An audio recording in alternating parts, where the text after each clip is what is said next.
Yanzu-yanzun nan gobara ta ɓarke a kasuwar Singar jihar Kano. Inna lillahi wa inna ilaihi raju'un.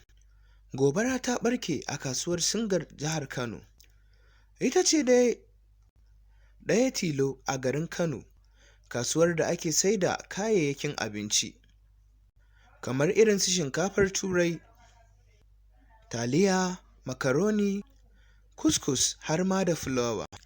A wannan kasuwar ne ake saida wanda su ne suke saida shinkafa ta turai har ma da ta ƙasashen waje kamar irin su Nijar, Chadi, Algeria har da ƙasar Libya.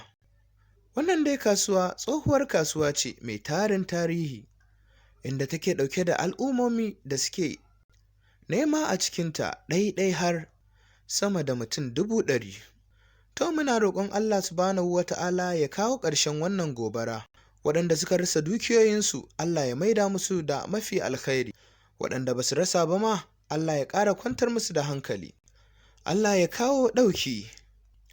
Tuni dai jami'an hukumar gobara na kwana-kwana wato fire service sun hallara a wannan kasuwa domin ba da agaji na taimakon gaggawa akan waɗanda ibtila'in nan ya faru da su, shaguna da mutanen da suke ciki domin su yi ƙoƙarin fitar da su. Su ma waɗanda suke cikin hukumar kwana-kwanan da fire service muna roƙon Allah subhanahu wa ta'ala ya ci gaba da kula da su akan yunƙurin na wajen ƙoƙari da suke don gani sun kula da dukiyoyin al'umma musamman waɗanda gobara ta afku da su. Rahoto daga Nura Kasim Usman wanda aka fi sani da Nura Unku a Facebook account.